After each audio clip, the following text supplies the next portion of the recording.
Hello everyone and magandang hapon po. Today is a Saturday and we are going to do a topic po which is very interesting sa mga batang doktor. We are doing this as part of our Young Doctors PH advocacy to support the careers po of young doctors, especially ngayon, panahon po ng pandemya.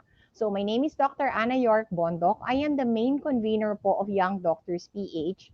And today we have three young doctors with us. And these three are the main hosts, and they will be telling us about their conference called CROSSROADS 2021. And we're happy to have all three of them here. They are from different med schools.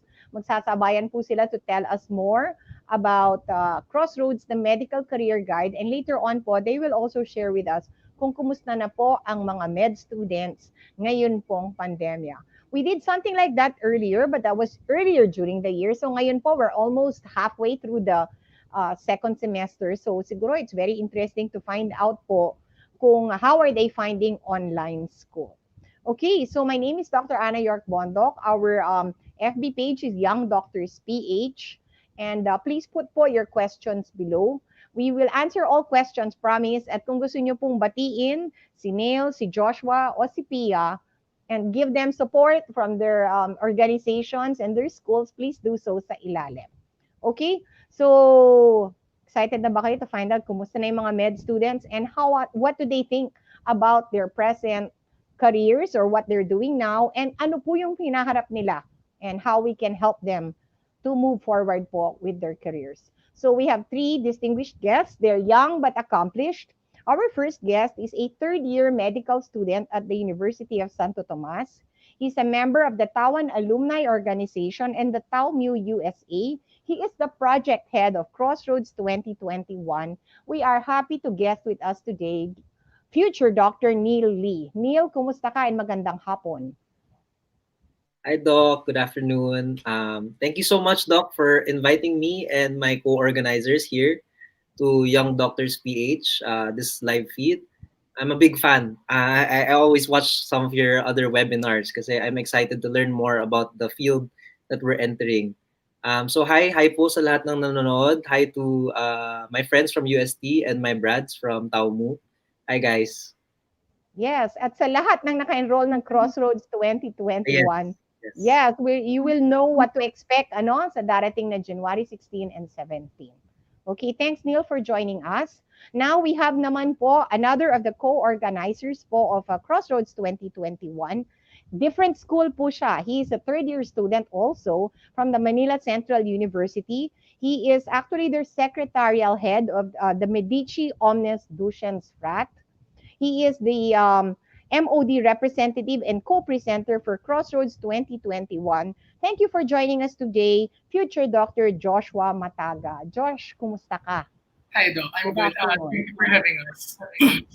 I'm really happy to be here, and I hope we'll be able to answer some of the questions and give enlightenment to any questions that they may have.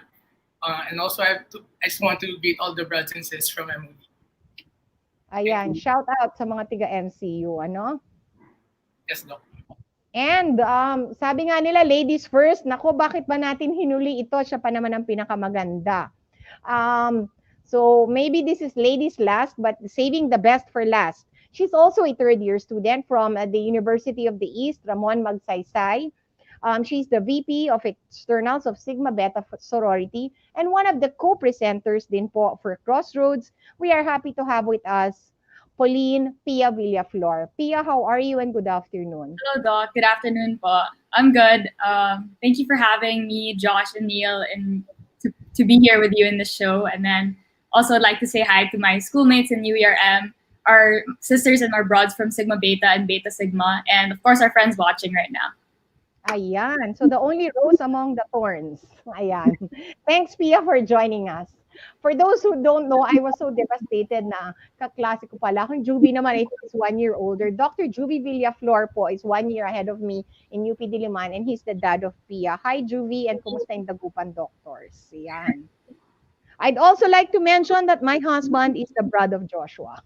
So, si Dr. J po is a graduate of MCU and a proud member of the Medicus fraternity. Binanggit niya ho yan kagabi sa akin as he was reading my FB. He was, ay, Brad ko to si Joshua. Ayan. So, sige, thanks guys for joining us. Thank you everyone. And let's start. Okay, Neil, since you are the project head, and you are the one who called me up, what is Crossroads 2021? Paki-share lang sa amin. All right, And Doc. also the history, paano mo naisip to? Or who Sige. thought of it? Sige. So actually, Crossroads, Doc, is a seminar that was originally made by my fraternity. Our last iteration of Crossroads was all the way in 2014 pa. And usually what we do in this seminar is we invite doctors, usually UST medical doctors, and then they give a talk on their practice to UST students. So the previous iterations of Crossroads were all target towards the UST community. Pero ngayong pandemic, and especially now during the 75th year of my fraternity, Taumu, I thought na why don't we expand our horizons to the whole Philippines, to all the medical schools? Kasi I'm sure a lot of medical students feel the same way as me, na we're kept in the dark with what the specialties have to offer. So the Crossroads iteration of 2021 is a webinar, a free webinar open to all students in the Philippines, all medical students. And in this webinar, we will different organizations, different specialties, so that they can enlighten us sa different paths that they took to their specialization, and maybe even inspire some of us to take the same route. Ayan. Thanks, Neil, for it's to enlighten our students on their choices that they have after they graduate. Okay. Ikaw naman, Josh. Please tell us how was your frat and MCU invited, and why did you guys decide to join? Kasi 2014 UST lang ata, tama ba ako? Yes. Yes, no. Oh, Josh, tell us your involvement. I was back in college. I was blockmates with Neil, and he approached me like, "Hey, you wanna co-present this project?" Then he explained it to me, and we thought I told him that we have to talk about it with the frat, and we figured out that it's actually a good idea to actually be able to share some of the knowledge and the experiences of distinguished doctors to our co-med students. So we were like, okay, we can do this. We'll co-present, and that's how it happened. Thank you. Oo. So, nagustuhan niyo yung project pati sa MCU. Oo. And kayo, Pia, tell us about paano kayo na-involved sa UE?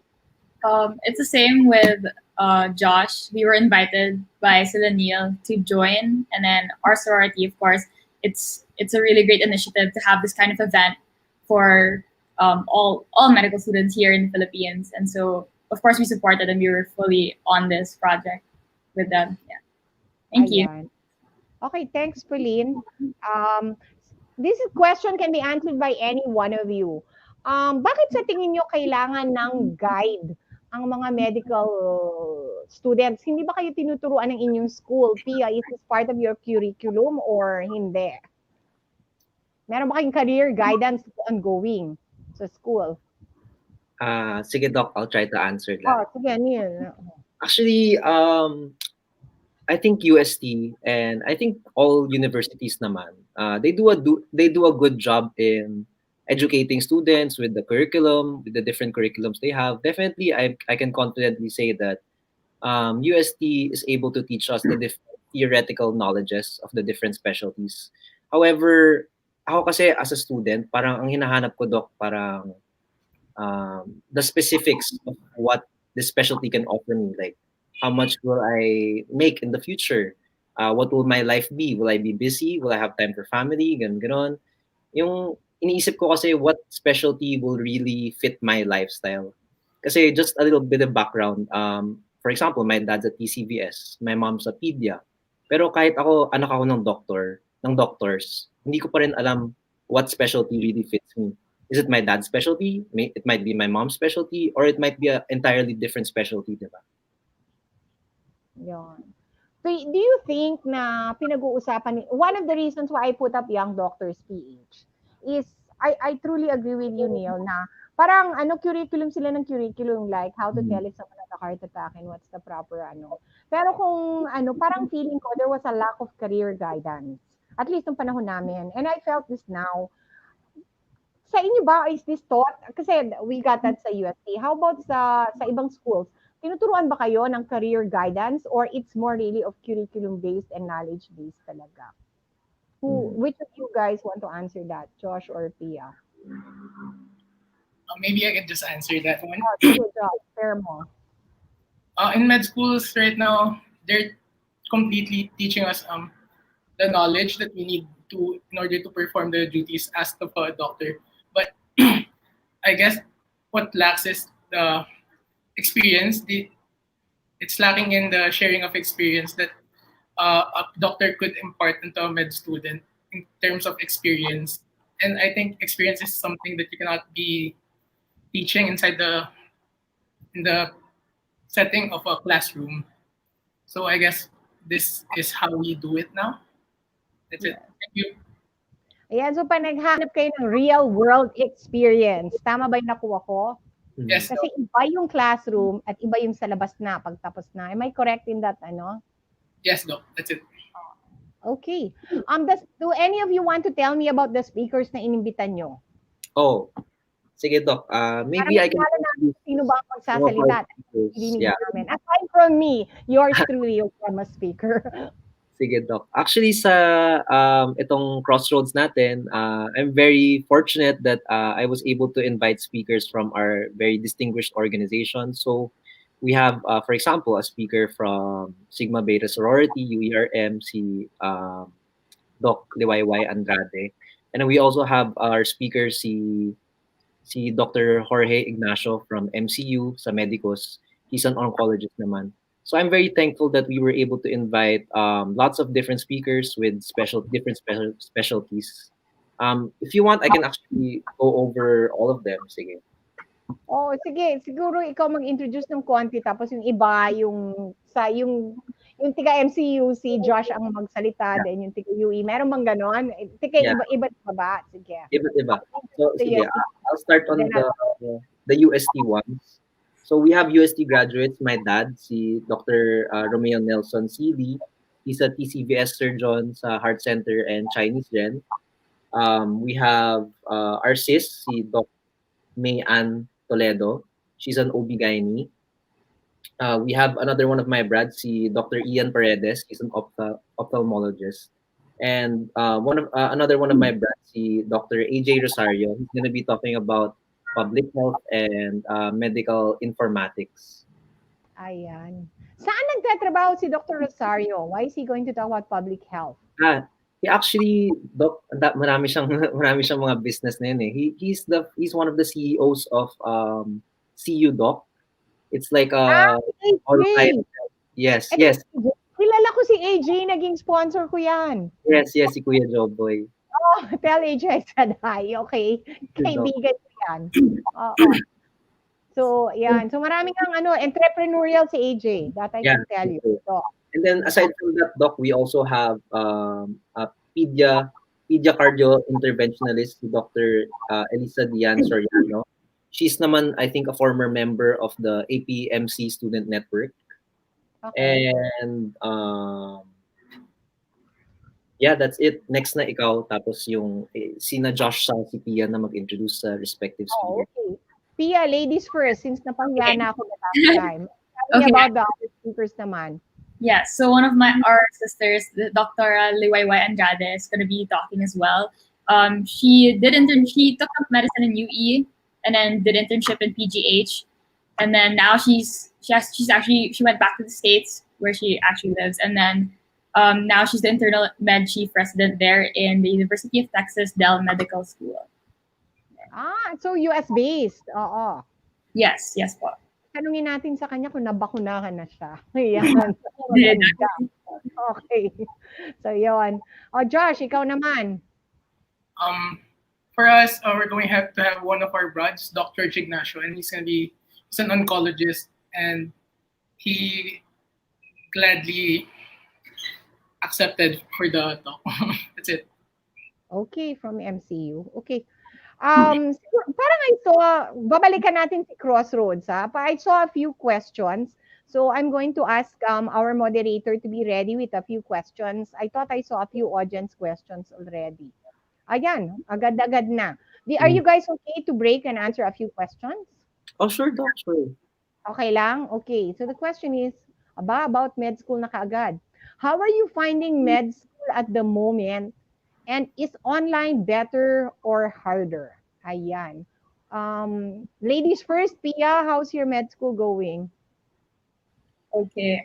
Well, with med school now being online, definitely at first it was very difficult to adjust for everyone, not just us students, but of course our professors who had to learn how to use Zoom and make video presentations. But then we're thankful to them that they made the effort for us to continue our studies, and now we've shifted to online.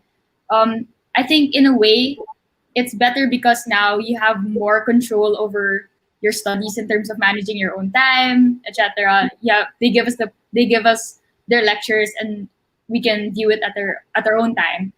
And then I think the bad part of it being online now is that for me, I think the amount of time spent on our gadgets is ridiculous. This is not just applicable to med, of course, for everyone who's working from home. Um, but also for me, I think the hardest part is not being with your friends and your classmates. Kasi sila yung kinakapitan mo pagdating ng med school, di ba? Like, pag exam week na, sila yung, like, tulungan kayo dapat. But now it's hard because now you're just on Zoom studying together. But I think that's it for me. Thank you. Okay, so parang more time pero parang distanced from the classmates. Tama Yeah. yun. That's true. Oo. Ikaw, Josh, how is med school life as a third year sa MCU? And how do you find online versus offline? For me, med school right now is pretty hard, especially online, because the whole day we're just staring at the screen and it's kind of straining on the eyes, and of course your back is still bad for your back. You're just sitting the whole day. But there are advantages to it because technically we have more time because we don't have to travel back and forth to school. I'm sure a lot of people find advantages to it, but I think it's still pretty hard, especially right now with online classes over Zoom. It's hard to actually clarify things because you're just doing it over a screen. But it's fine. We'll get through it. The hardest part for me would be it's the lacking of it's the social part of med school. Like I'm a pretty social person, so it's hard not to see my classmates every day. They just get to talk to them in between classes, and that's it. Parang namimiss nyo. Ay, klaro ko lang, Pia, you mentioned na the professors just post it and you can watch at your own time. Ganun ba? Our setup now po kasi we have synchronous lectures and asynchronous lectures. So the asynchronous part po, they post their lectures and then we have to view it on our own time. And then pagdating po ng synchronous session on Zoom, that's when you can do question and answer with your professor. Sometimes nagpapa-poll sila, nagpapa-quiz. Ganun po. Okay, so dalawa talaga. Strict mo sila sa attendance? I think yes. I think so, yes. Because we're also required to, most of the time, have our cameras open during our class. And you have your cameras open? Po, sorry? Nabanggit mo, you are required to have your cameras open? Yes. Bakit meron bang cameras close? Akala ko kailangan kayo makita na nandun kayo. Meron bang na sarado yung mga camera? There are some people po kasi who prefer to have their cameras off during lectures. But also, some people, it's also because of the data. Like, di ba po, nagka-consume ng madaming data yung Zoom and yeah. Okay. I get it. Okay. To help kung with. Kung yung mo, better to close your camera, ganon. Yes, for some, yes. Alright. Okay. Neil, ikaw, kumusta ang online sa UST? For me, Doc, yung UST, I think UST is doing the best naman with what they can do with the situation right now. Very similar to the setup sa UERM with Sinapia. Now we have both synchronous and asynchronous lectures. So yung asynchronous, usually the subject or the doctor will provide the night ahead of class and then parang view at your own time na. But we also still have lectures. We also still have our usual small group discussions, big group discussions, wherein a group of us are interacting with one doctor to discuss a case, parang ganon. So I think itong online Nagkakaroon learning, kayo ng discussions. Okay. no? So para sa akin itong online learning parang double-edged sword. Definitely may advantages, definitely may disadvantages. Pero I think we're all making do with what we can eh. So parang it's just goes to show the resilience of both the students and the universities. Okay. Sa tingin niyo ba, ang next question with regards to online, paano kayo nag-e-exam? Or wala na exam? Or pass fail na lang ba? I don't know. Josh, ikaw ang mauna. Paano kayo nag-e-exam sa MCU? We still have our online class with online exams, but this time it's Zoom proctored. So we have a Ano yung Zoom proctored? Gusto namin yan. we take the exam with Zoom on. Wow. Oh. Yeah, so that's it. It really depends on the student's setup. If you have a laptop, just leave it on. But if you have like a separate device, like you have a camera or your webcam, you just put it over here. Like put it over your shoulder so they can see you actually taking the test. And so talagang binabantayan talaga kayo na maigi. Okay. Yes. Pia, ito narinig ko very strict ang UE with regards to exams. Totoo ba yon? Yes.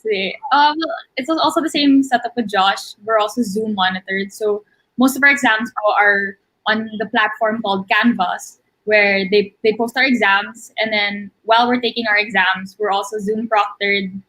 You either have a second gadget that will be like in this position so that they can see that you're the only person in the room, you're the one answering the exam. They can see that Canvas is the only application open on your laptop, ganun po. And then yeah, same setup. Pretty strict, but I think it's good. It's just to keep the integrity of the exams. Thank you. Pia, one question. Ano yung nasa likod mo yung kwento mong dalawa yung phone mo? Paano yun? Same. So there are two options for us po. One is you have a second gadget. So your first gadget is your laptop or your iPad where you're taking the exam. And then your second gadget is on Zoom para makita nila na you're the only person in the room, you're the one taking the exam. So it's positioned behind you so they can see you taking the exam. And then the second option is my mirror. Parang if you only have one gadget, they give us the option to have a mirror behind us so that they can see the reflection of our workspace while we're taking the exam. Thank you. You need to have a mirror behind you. Yes, if you only have one gadget, you have to have a mirror behind you para kita nila yung reflection ng workspace mo. Paano nila makikita nila nakapajama ka pala, no? Sa ilalim. Naka-shorts ka lang pala. Or nakapantulog at tapos may aso ka pa. Okay, sorry. Neil, question. Kumusta yung exam sa UST? Doc, now that I listen to Josh and Pia, sobrang lenient pala ng UST. Sa amin, what we do is, during the start of the semester, we used to use this app. It's called parang Respondus Lockdown Browser. So, what the browser does is, parang hindi ka na maka-open ng bagong tabs while you're using that browser. And you're required to use it when you're taking the exam. Pero na-notice kasi ng UST na a lot of students are having problems with connection and using this browser. So parang towards the end of the semester, last November, hindi na namin utilize. So very lenient actually sa UST. Pero I think yung the way they try to discourage us from, for example, cheating or looking at notes is they keep the time of the exam very short. So for example, we have a 60-minute exam. They'll try to make it 70 minutes lang. So parang 10 minutes lang yung libreng allowance to think of anything else. So talagang mahirapan ka to search the internet for your answer. Maubusan ka ng oras basically, Doc. Yes. Malaking bagay ba sa inyo ang attendance sa UST? Because I know they're quite, they have issues about attendance eh. Dati, nung walang Parang, as far as I see it naman, Doc, parang dumami pa nga attendance na yun since online. It's so convenient to log into the Zoom, to the Google Meet. So I think nag-increase pa nga yung attendance namin sa UST Med. Kasi sometimes hindi naman ma-avoid during med school, you'd cut class to study for an exam later in the day. That happens. You just have to open it on your iPad sa side while you're studying, diba? So Okay. Okay, that's good. Sige. Next, tingnan natin yung next question. Thank you everyone for sharing the exams and the synchronous and asynchronous activities. Third year pa lang kayo. Are any of you supposed to be seeing patients, or wala pa talaga sa curriculum nyo yon? wala pa, Doc. Sa amin, wala pa. Sa UST. Kasi sa UP, sa PGH, third year, nag-umpisa na sila. Are you guys supposed to be seeing patients now or hindi pa talaga? Hindi pa, Doc. Sa amin, hindi pa. How about you, Pia? Sa UP, you're not supposed to see patients, or you are actually supposed to? Sorry. Hello? Yeah, like, may nakikita na ba kayong pasyente? Either online or what? Oo. Ngayon po, wala kaming nakikita pasyente. Pero if we were all back to normal, dapat nga po second year, you already have patient exposure, doing patient interviews.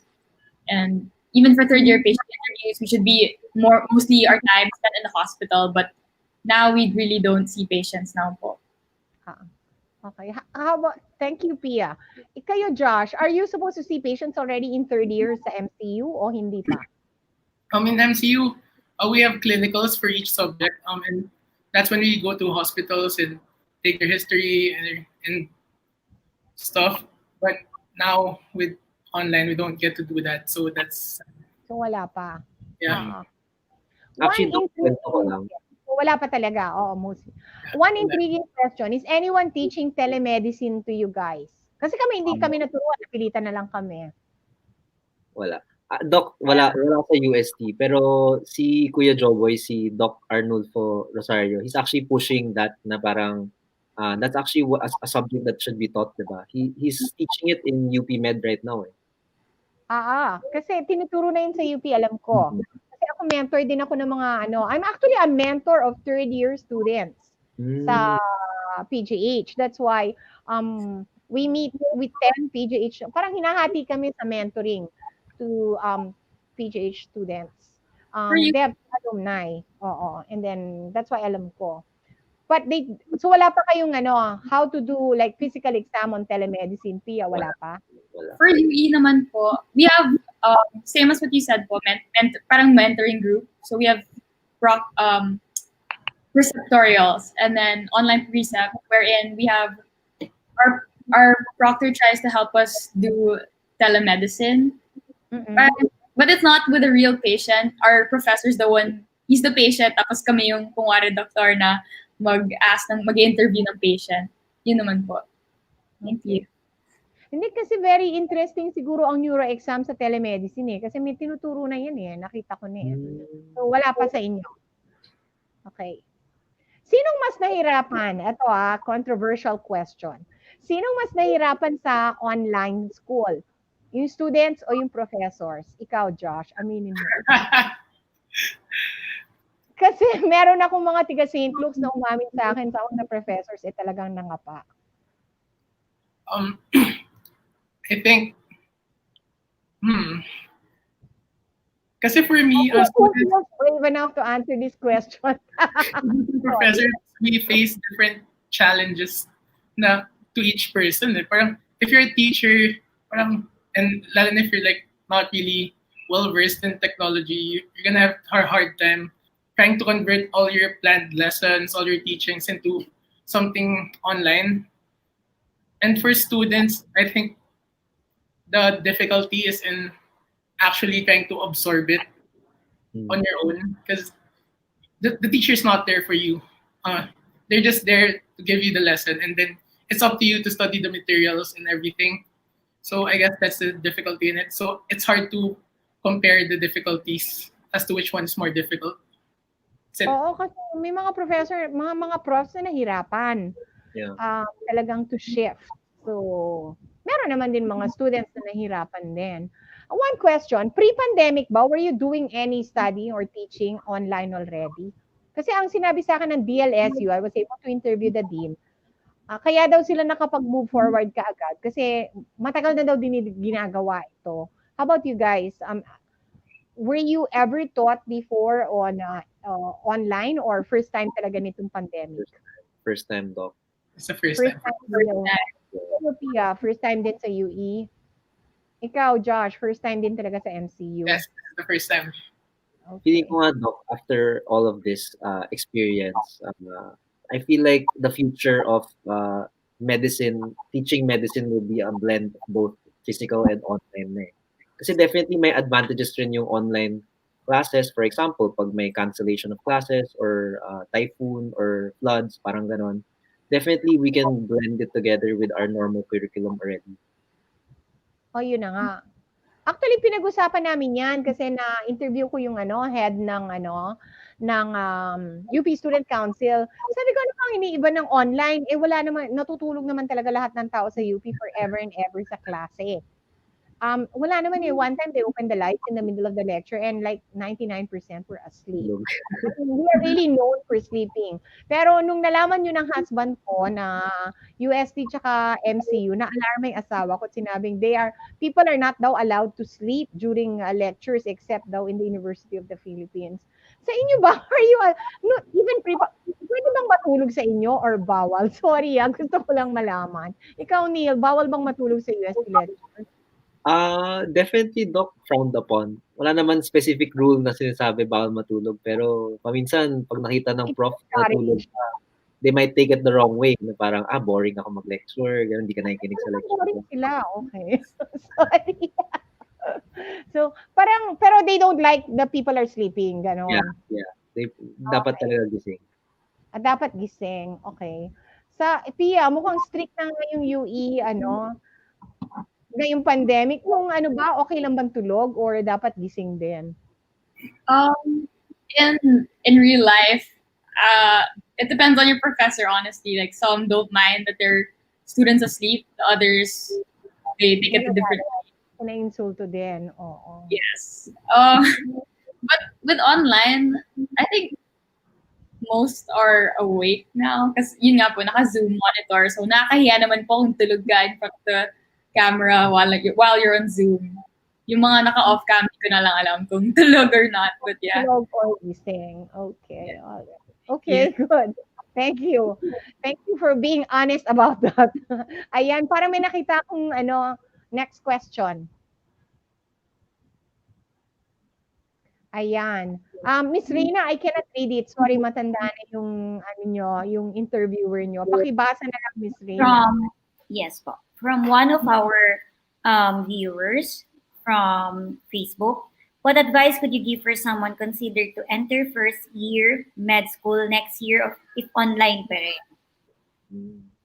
Ayan. Magandang tanong yan kasi like, lalo na yung, kasi kayo nandyan but if for example, someone would enter med school next year, anong masasabi nyo? Dapat ba o mag-wait na lang? And how are people learning anatomy? I know you're third year, but I'm just curious. Maghahanap nga ako ng mga first years. Saan si cadaver doon? Hindi ko, meron bang may alam nun? Doc, sa amin ata, I'm not sure kasi hindi ko pa nadi-discuss with the mga lower years sa UST. Pero I think they watch mga demo videos of dissection ng mga cadaver. Baka that's how they learn the specific anatomies. Okay. To answer the question, like what if may kapatid ka, Neil, o may pinsan? Then si Kuya Neil, nakapasa ako ng UST, dapat ba akong pumasok or should I wait for 1 year muna?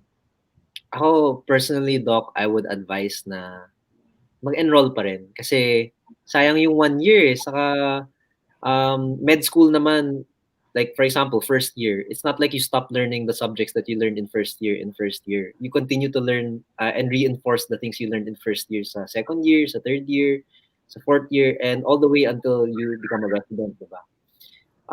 Some other advice na I would give to somebody entering an online semester is to invest in good gadgets. Yung talagang matibay na gadgets like mga Apple products, mga magandang laptop, magandang iPad, kasi it really helps with the way we learn and how we can stream our lectures.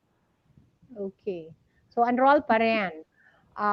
Any one of you, how about you, Josh? Anong tingin mo? Enroll pa rin or rest muna kasi talagang baka naman hindi maganda yung mangyari? For me, I share the same mindset with Neil. I'd say enroll pa rin kasi it's 1 year slow, 1 year, sayang yun. And at the same time, you can learn a lot din naman online. And with you can learn the same things with unconventional ways. You can have YouTube, you can have videos online, and that would actually still help you. Kasi to be honest, when you're first year, parang ganado ka lang naman mag-cadaver first week, first 2 weeks. Tapos after that, parang you see the cadaver, parang cadaver na naman. And just as well, just read it from Snell or something. Oo nga. True. Okay. Iba naman, I won't question, mental health. Nakaka-stress ba ang online learning compared to offline? And parang how do you guys support each other, Pia? Ikaw yung nag-bring up noon yung missing friends and socialization. Meron bang nag-drop out sa inyo or na-stress or na-anxiety or whatever due to yun nga itong pandemic and online schooling? I think definitely it's a different kind of stress to be doing online school because, well, you're alone in your room. I think what dampens the stress of med is really your classmates, the friends that you're with when you're in school. You don't have that when you're in online med school. Definitely, you'll find, for me personally, during the first months, it was definitely tough. And until now, you still get waves of like sadness and just missing your friends and being back in campus. But then, thankfully, we have like Zoom or Discord. Yun na yung mga study dates ngayon. Parang you're on Discord with friends or you're on Zoom with friends while you're all studying. Parang kahit hindi kayo nag-uusap, basta kita nyo na lahat kayo nag-aaral, okay na yun. Parang that's enough comfort right now to help us get through the remaining months in med. Yeah, I think that's it. But definitely missing just being back in campus. Thank you. True. Ikaw, Neil, lalo naman you have orgs. So how are orgs getting together ngayon? Mga orgs, natutuloy pa naman namin yung mga projects namin kahit papaano through online means. Saka we still get to do mga online meetings. Puro online na lang nga rin. Pero yeah, we're definitely trying our best to do what we can with the situation and still stay bonded with each other. So, for example, kami, yung org namin, we like to still have our weekly Friday club. Parang mag-Zoom call kami or Facebook Messenger call. Tapos, inuman lang, pang de-stress from the week. And even yung subsection namin sa class, we do like we had a Christmas party online just a few months ago. So definitely we're still trying to see each other kahit na may hirap. Oo nga. Actually, yun nga when I was in, thank you for, so may Zoom inumans pala. Yeah. Yan. Actually, nung nag-uusap kami ng mga classmates namin, sabi namin, matanda na kami, saan pa naman kami pupunta kundi alagaan lang yung mga anak at saka asawa at saka yung mga practice.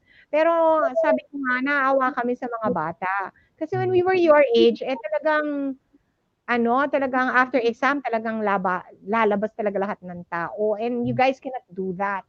So, feeling ko, the pandemic affects people and different generations in different ways. So, parang for the younger ones, I would feel it acutely kasi, barkadahan talaga yan, that's the time eh. So, talagang, parang naging malungkot ako for you guys, but I'm happy to find out that you are finding other ways to support yourselves. Ikaw, Josh, what do you miss about the social aspect of med school? Nabanggit mo rin yun. I miss getting to talk to my classmates and other batches. Also, we always have this like after Friday class thing, where we go out and just de-stress and do whatever. And now that we have the pandemic, it's all yeah, only on Zoom now or Discord. Yan na nga. Talagang hanggang Zoom. Yeah. Okay, question. Parang, sige, parang thank you for sharing that. The social, ito, magandang tanong. Paano makakahanap ng jowa kung hindi nagkikita yung mga magkaklase? Kasi nung class namin, maraming mag-boyfriend doon. Sige, who feels brave enough to answer this? Sige. Baka gusto Ikaw, niyo No experience there. No. sige, ikaw, Neil, since you're the project head, trabaho mo yan. Ako, Doc, kasi I met my girlfriend sa one of our projects when before sa Tao Mo, movie screening. Pre-pandemic. Yes, pre-pandemic. Shout out pala sa girlfriend ko, si Tony Moreno. Bumati pa, okay, go. I think Shout out. kaya pa rin naman to establish like relationships with people kahit na online. Especially with technology nowadays, diba? Like there's so many ways to reach out to other people and access other people. Actually, may yung kapartner namin organization sa Crossroads, yung AMSA UST, they had this parang Valentine's or Christmas, parang Christmas dating blind date na project dati. So, Ay, ano yan? may mga ganun pa rin na project, Doc, na parang ginawa nila, naghingi sila ng mga tao mag-send ng information nila. Tapos sila na yung mag-matchmaker sa kanila. They'll do a Zoom date for them. Sobrang funny nga eh. I wonder kung may naging couple because of that event. Aba, okay yan. Hindi, the reason I asked kasi, kwento nung brother-in-law ko, na yung pamangkin ko daw, nagkita sa online, nag-on daw sa online, and ngayon, hindi na daw sila on. Offline na raw sila. Tawa kami ng tawa. Okay. Siyempre, mga tita na kami. So, yeah. Thank you for sharing that, Neil. Sige, any other questions? Parang I saw pa questions. Baka questions on studying na lang, not about ano. Sige, Miss Reina, please read.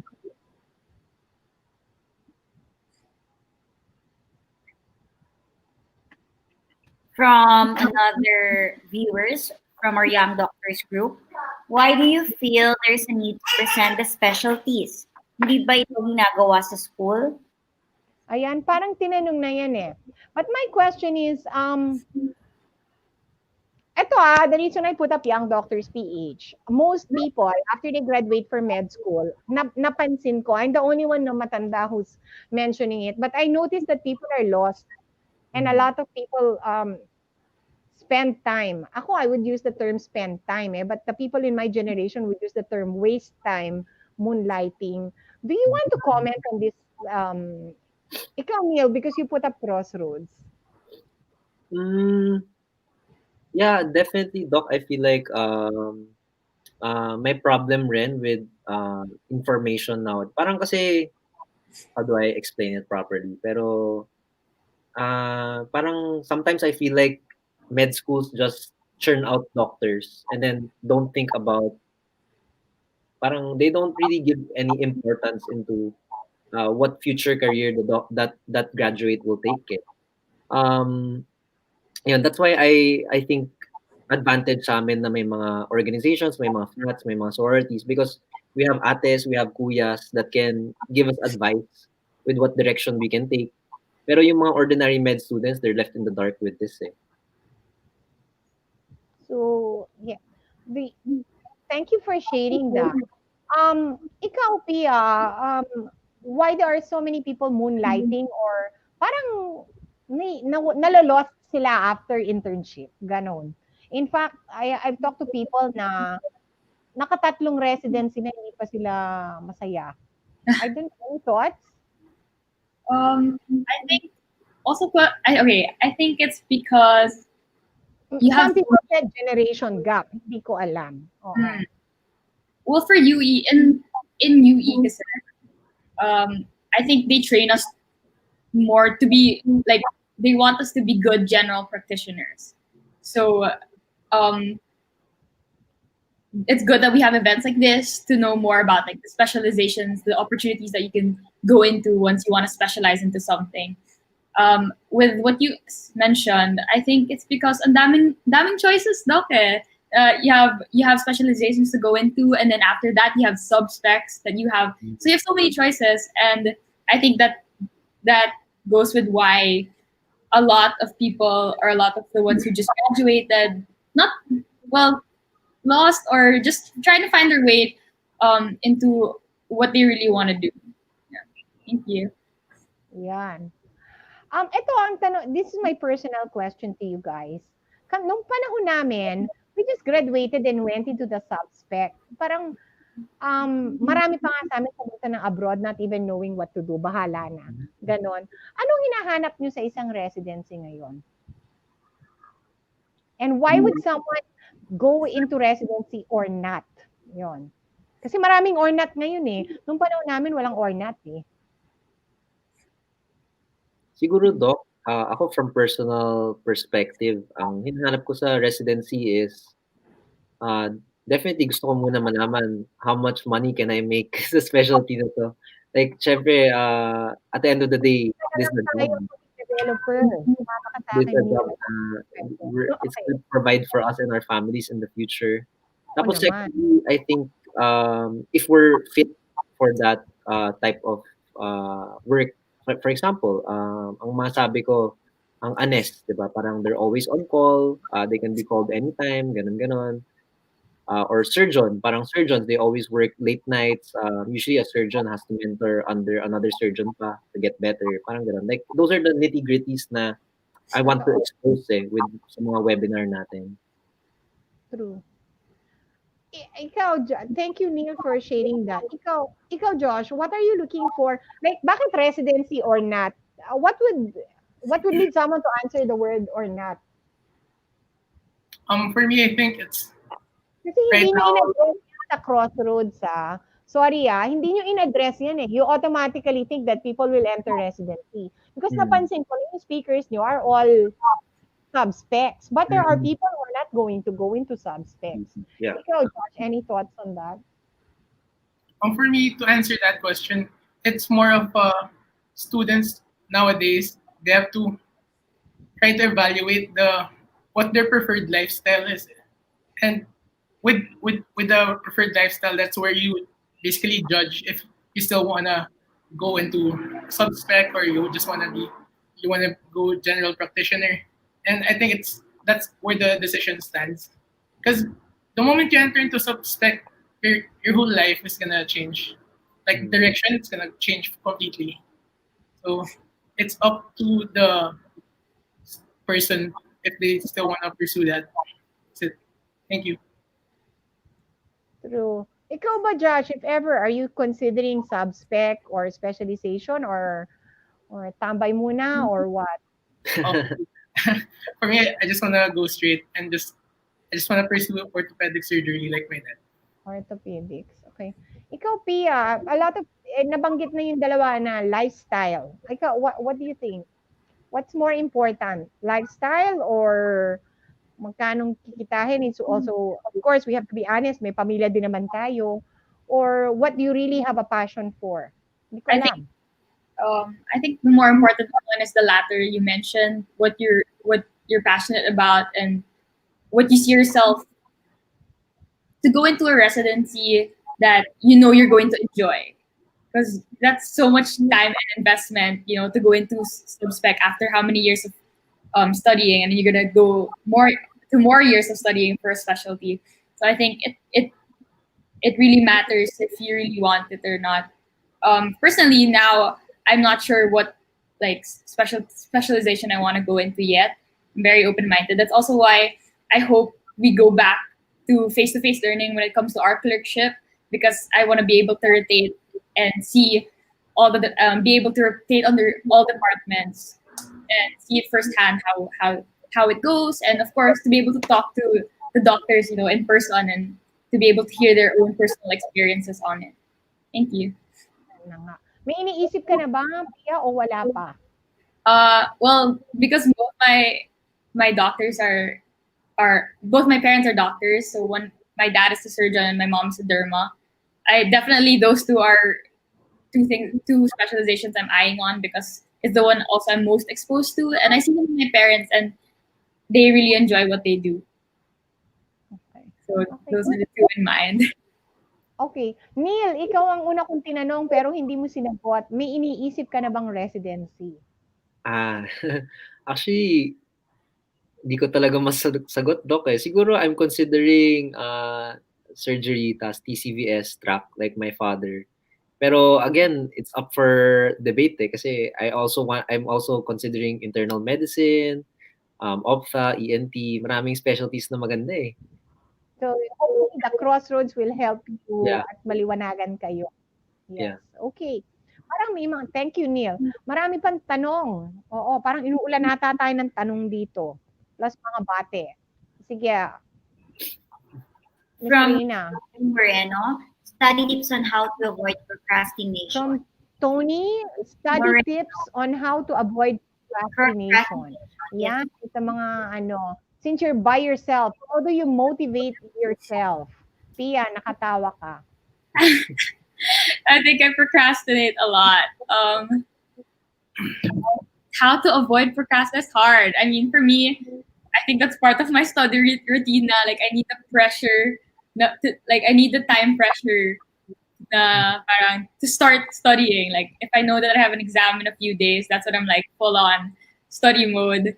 But if it's chill week, then I'll take my time. But to avoid procrastination, for me naman, I think it depends on you. For me, I personally, I avoid procrastination. I like working out. That's how I spend. Like, if I can't focus on something, or if I can't focus on what I'm studying right now, I'll take some time off of my study desk and do something. Like, whether that's for me, if that's working out, for you, maybe that's cooking your favorite meal or watching a movie or something, just to have some time off of the desk, and then then that's when you go back to studying. You have to take your study breaks, especially now that you're in one place lang and everything's online.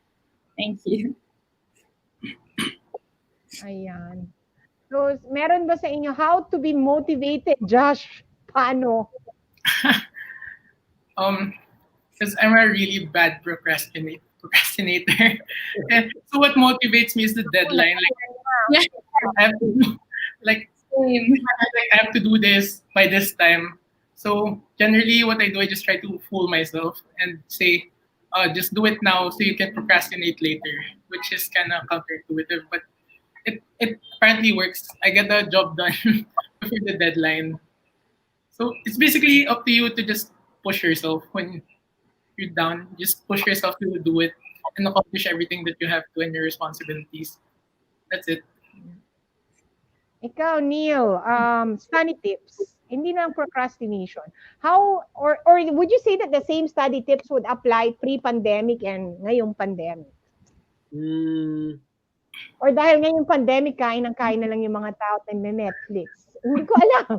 Ako, Doc, parang what I realized, and ang nakita kong advantage na yung na we also have asynchronous lectures is na I get to rewatch all the lectures. Saka sometimes, depending on how much time I have, paminsan times 2 ko pa yung lecture para mabilis ko mapanood. So, I think that's one of my study tips is na download your online lectures, tapos watch them at your own pace. If your pace is faster, then you can watch them that way, diba? And you can watch them repeatedly. To stay motivated, what I do is, a lot of people do this rin eh, yung Pomodoro technique, Doc, na parang 25 minutes we're studying and then 5 minutes we do something like a break. So, social media, check on Instagram, check on Facebook, check on Twitter, ganon. Tapos after that, balik na ulit to study. That's how I try to keep myself at least motivated and on track with my studies. Oh, kasi talagang iba. Kayo, opinion, should med students be able to see patients live kahit pandemic? Siyempre naka-PPE naman, ano? Kayo, I don't know, would you like to? What's your opinion? Kasi I think that the interns of PGH are going back na. Yeah. Kayo. And I was talking to the Dean of San Beda. He said actually the students want to go back. I don't know. Kayo, thoughts? Baka umabot kayo ng internship, wala pa kayong pasyente.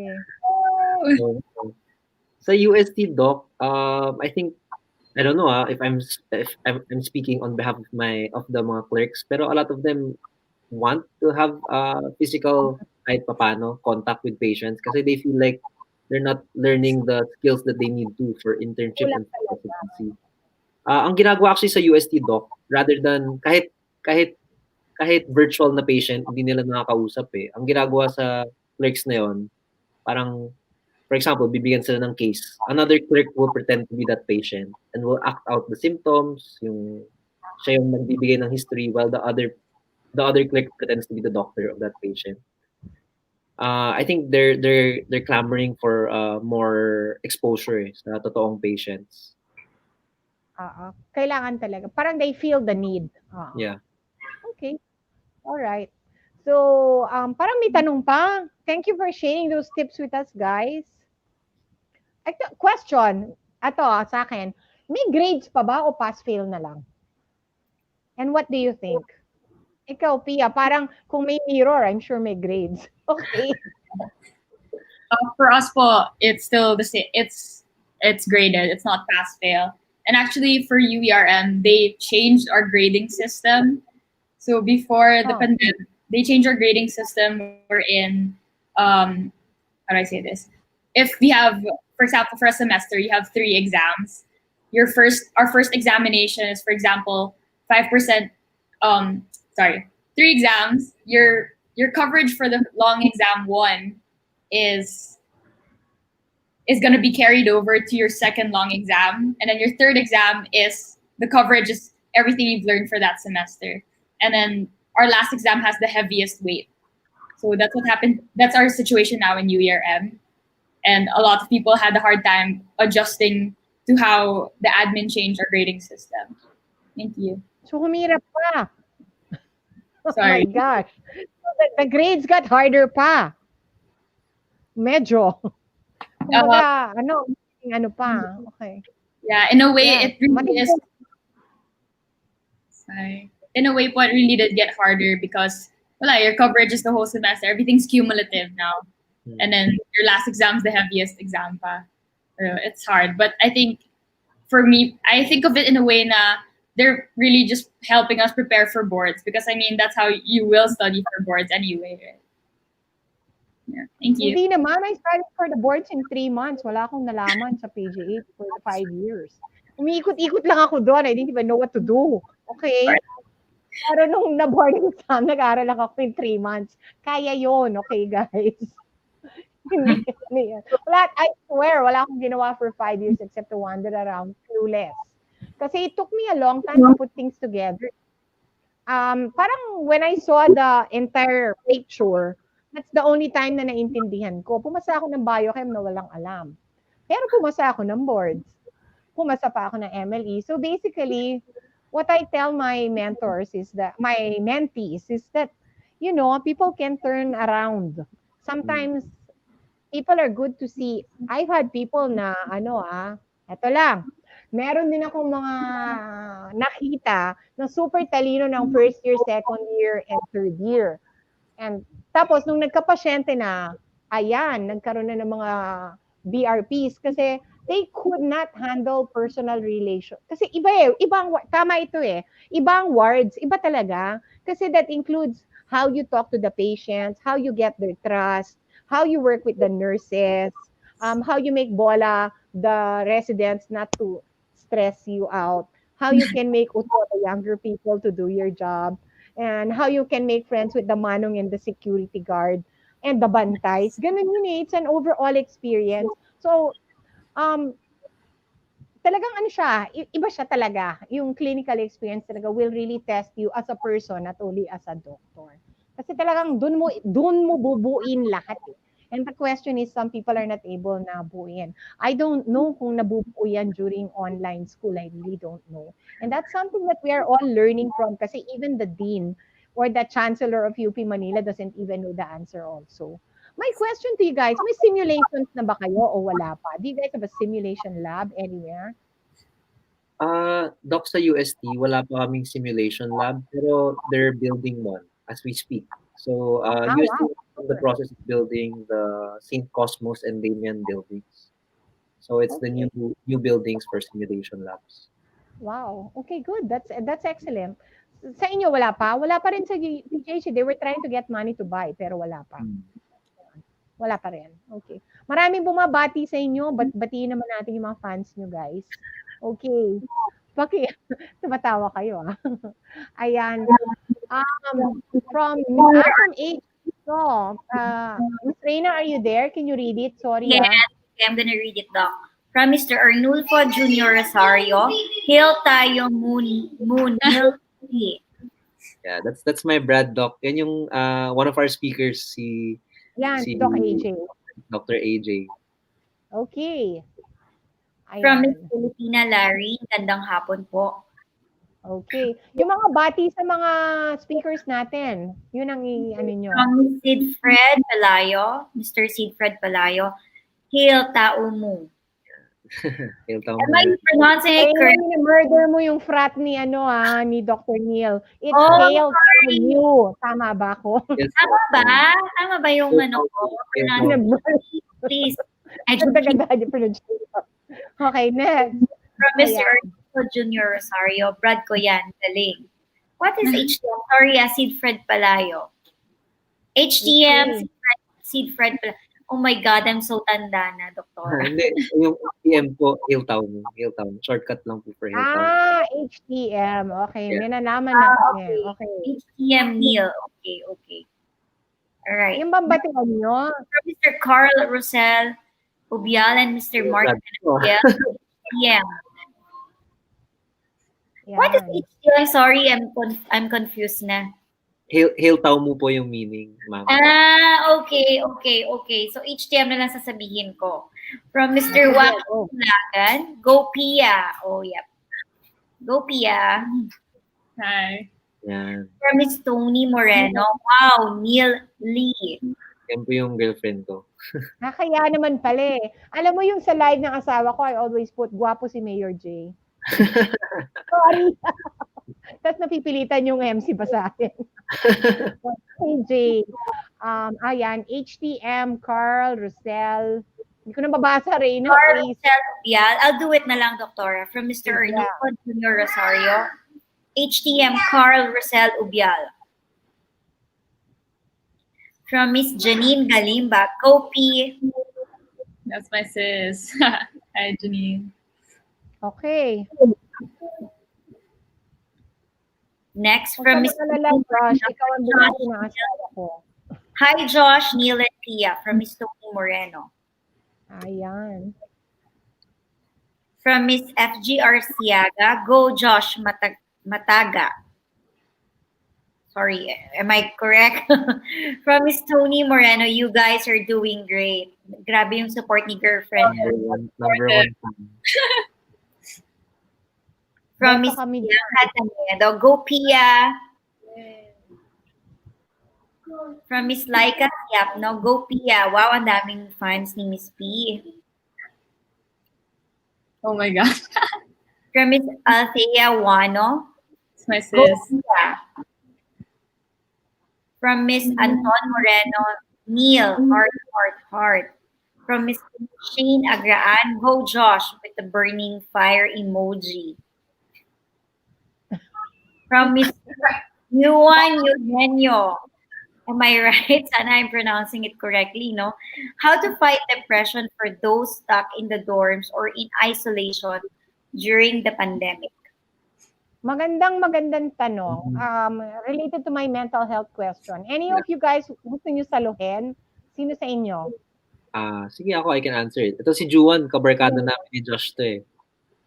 It's our close friend from, we're all classmates kasi from UST Bio. Ako si Josh, saka si Juan.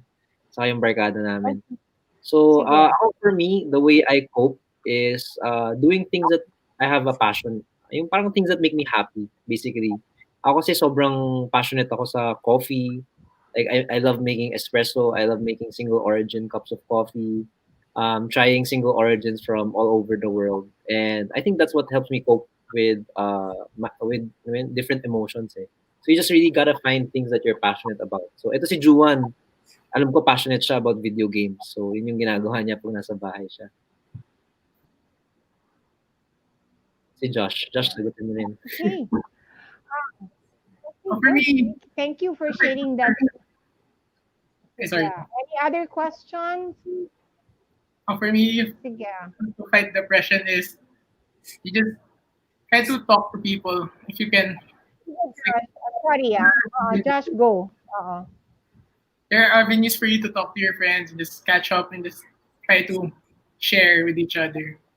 Um, it's it's try to cultivate your relationships with your friends, even though we're in the pandemic, and try to maintain those friendships. That's it. Yeah.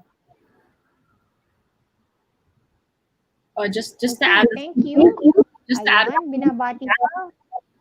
I'm sure there are Sige, Pauline.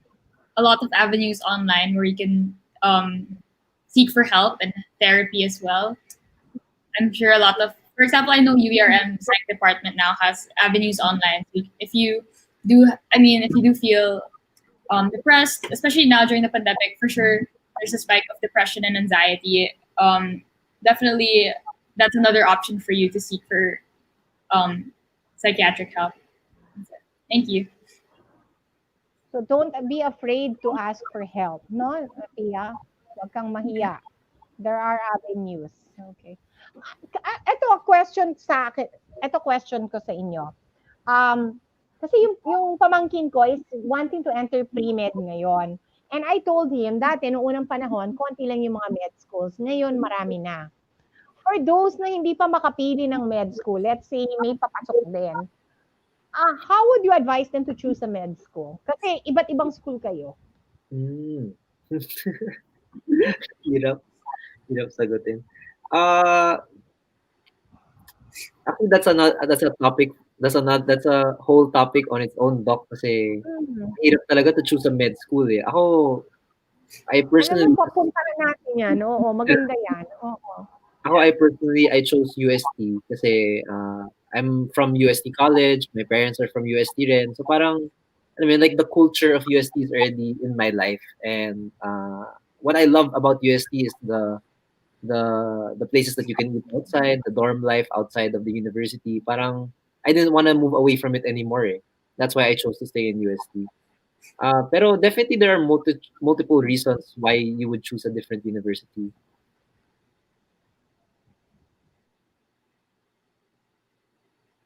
Hello? Things on our screen. Oh, nag-flash bigla yung... Yeah. Sorry, we are having technical problems. Okay. Next, please, Miss Kat.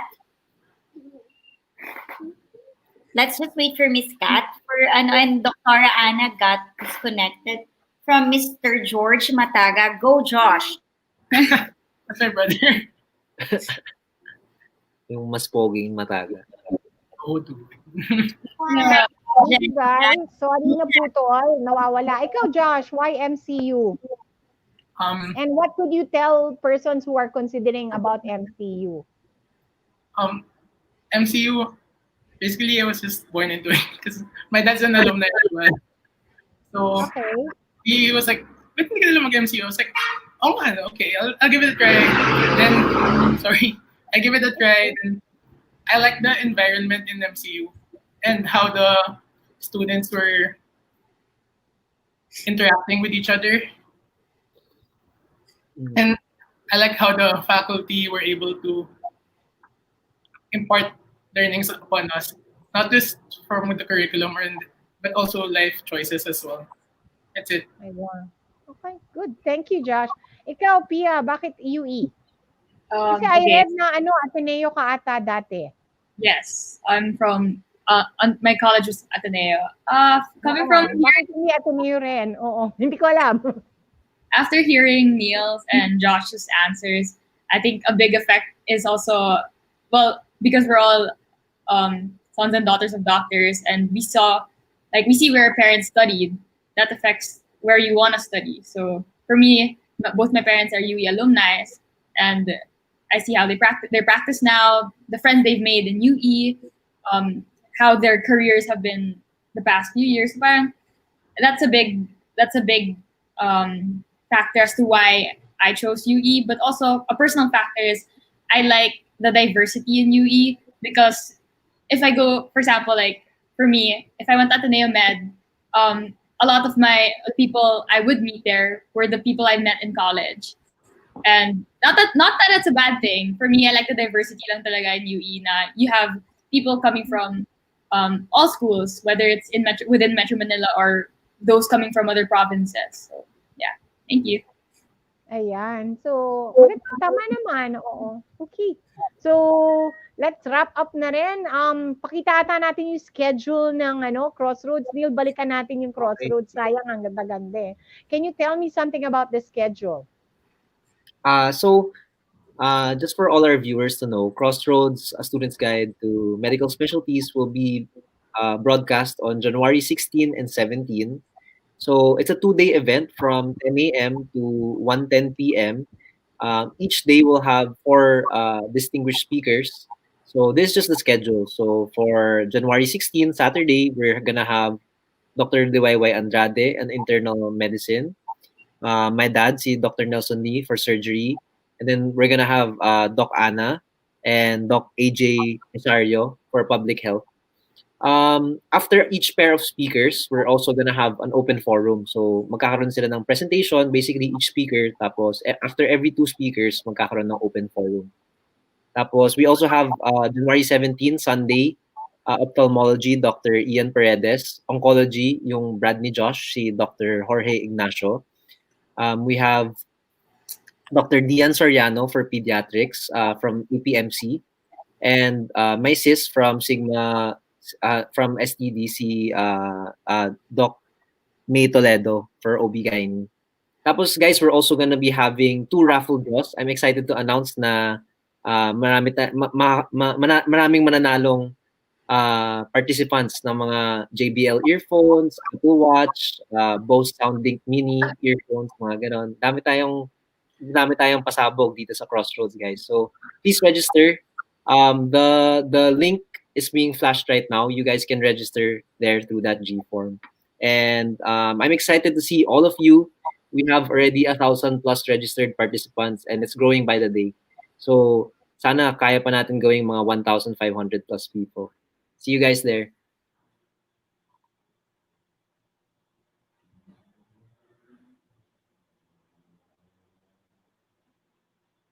Doc, naka-mute ka ata.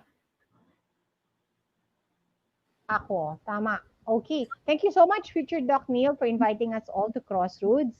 And I'll give you, in 3 sentences, can you inspire our med students na nanonood ngayon? Kasi syempre, pandemic ngayon, maraming nade-depress, maraming nag-iisip kung magtutuloy pa ba sila. Give us few words of inspiration. And siguro, invite everyone to Crossroads. Yan. Who wants to be first? Ladies first, Pia, mauna ka since may sala ako sa'yo. Okay, I think, oh man, that's hard. Just simple words of... And then answer this question. Would you still want to be a doctor and why? Yan. Would I still want to be a doctor? Yes, definitely. Okay. I think our situation now just inspired me. I'm sure not just me, but of course our generation to be able to do something about the future healthcare. And I don't know, the whole pandemic definitely put the frontliners in a highlight, and that's what kept me motivated and inspired to keep going with online med school the past few months. Yeah, thank you. Ayan. Thank you, Pia. Ikaw, Josh, words of inspiration for your fellow med students, and if we were to ask you, magdo-doktor ka pa rin ba with this pandemic? Yes, I would still definitely want to be a doctor. In this time of difficulty, I guess we could just be the little engine that could and just keep on chugging along the rail. We're gonna get through it. I'm pretty sure this is not gonna last forever, so we'll get there in time. That's it. Thank you. Ayan. Salamat, Josh. And Neil, last words of inspiration sa mga tao na nanonood, na nagdududa sa kanilang career ngayon. Med students out there, lahat tayo naghihirap na yon, and we're all doing our best to make do with what we can ditong pandemic. But always remember na even at your lowest moment na this too shall pass. And by the grace of God, magiging doctor tayo lahat at the end of the day. See you guys then. Okay. So thank you so much. See you all at Crossroads 2021. That's the Student's Guide to Medical Specialties. And that is January 16 and 17. We will be posting the links below and inviting everyone to join us. At sabi nga ni Neil, super daming pasabog. And hopefully you will leave Crossroads also inspired about your future. Ano? Guys, thank you for joining us. It's always nice to talk to young persons. It's always nice to see the future of our careers. Kayo yun eh, hindi kami tapos na. So I'm so glad to know that you're still inspired and that you still want to inspire others and are still firm in becoming doctor. So salamat Pia, salamat future doc Josh, and salamat future doc Neil. Thank you so much. Thank you so Rana, much. for having us. We have a blast. Meet you in real life. January 16 and Get back. 17. Ayan. So to everyone who joined us, thank you so much again. It's really, I put up Young Doctors PH precisely for the same reason because I wanted to inspire and give guidance to young doctors. Kasi ako po nahirapan to start my career, but there were people who helped me along the way.